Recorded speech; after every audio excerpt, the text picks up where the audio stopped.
யாரு கொடுத்தாலும் காசு வாங்கிக்கோங்க, எல்லாம் உங்க காசு தான். வாங்கிக்கங்க, சந்தோஷமா வாங்கிக்கங்க, எல்லாம் உங்க பணம் தான். சும்மா நான் கொடுத்த அழுத்தத்துல ஆடி போய் முதலமைச்சர் இன்னைக்கு காலைல எல்லார் அக்கௌண்ட்டுக்கும் 5000 ரூபாய் போட்டு விட்டாப்ல. ஆக்சுவலா எங்க அண்ணன் ரொம்ப நல்லவரு, ஆனா எழுதி கொடுக்குறவங்க தான் சரியில்லை.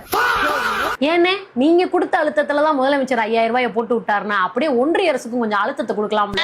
நாடாளுமன்ற பட்ஜெட் கூட்டத்தொடர்ல தமிழ்நாட்டுக்கு மட்டும் பெருதளவுல எதுவுமே இல்லாம தமிழ்நாட்டை மட்டும் நேக்கா புறக்கணிச்சிருக்கீங்களே, ஏன் தமிழ்நாட்டு மக்கள் யாருமே உங்களுக்கு வரி கொடுக்கறது இல்லையா அப்படின்னு ஒன்றிய அரசை பார்த்து நறுக்குன்னு 4 கேள்வி கேட்டிருக்கலாம். இல்லையா உங்ககிட்டயே காசு வாங்கிட்டு உங்களுக்கே நிதி தராம மறுக்குது இந்த ஒன்றிய பாஜக அரசு அப்படின்னு மக்களுக்கு விழிப்புணர்வு ஏற்படுத்திருக்கலாம். அதுவும் இல்லையா இப்ப கூட ஒன்றிய அரசு மத்திய தொழிலாளர் சட்டம்னு ஒரு சட்டம் கொண்டு வந்து 44 தொழிலாளர் சட்டத்தை ரத்து பண்ணி வெறும் 4 சட்டத்தை மட்டும் கொண்டு வந்து தொழிலாளர்களோட வயிற்றுல எல்லாம் அடிச்சிருக்கே. ஏன் இங்க இருக்கிற தொழிலாளர்கள் ஒன்றிய அரசுக்கு வரி கட்டுறதே இல்லையா, எங்க கிட்ட இருந்தே பணம் வாங்கி எங்க வயிற்றுலயே அடிக்கிறீங்களே அப்படின்னு ஒரு அழுத்தத்தை கொடுத்துருக்கலாம். அமெரிக்க பொருட்களுக்கு இந்தியாவில் 0% வரினும் இந்திய பொருட்களுக்கு அமெரிக்காவில் 18% வரி விதிச்சிருக்கும் போதும் அப்படியே அமெரிக்காட்ட போய் சரண்டர் ஆயிட்டு தமிழ்நாட்டு மக்களோட உழைப்பையும் சுரண்டி வரிங்கிற பேர்ல அவங்களோட பணத்தையும் சுரண்டி இருக்கீங்களே மோடி அங்கிள் அப்படின்னு ஒரு அழுத்தத்தை கொடுங்கனே. அப்படி எதுவுமே பேசலையா? சரி ரைட், ஓட்டுக்கு பணம் வாங்குறது தப்பு, பணம் கொடுக்கறது தப்பு, அதனால நான் ஓட்டுக்கு யாருக்கும் 10 பைசா கொடுக்கவும் மாட்டேன், நீங்களும் யார்கிட்ட இருந்து 10 பைசா வாங்கி உங்களோட உரிமை இழந்து நிக்காதீங்க அப்படின்னு சொன்னா ஒரு நல்ல தலைவனுக்கு அழகு. அதை விட்டுவிட்டு யாரு காசு கொடுத்தாலும் வாங்கிக்கோங்க, எல்லாம் உங்க பணம் தான் அப்படின்னு பேசுறது மைக்க புடிச்சிட்டு டிவி கீழ இருக்கிற ஒரு கடைக்கோடி தொண்டன் பேசுற மாதிரில இருக்கு.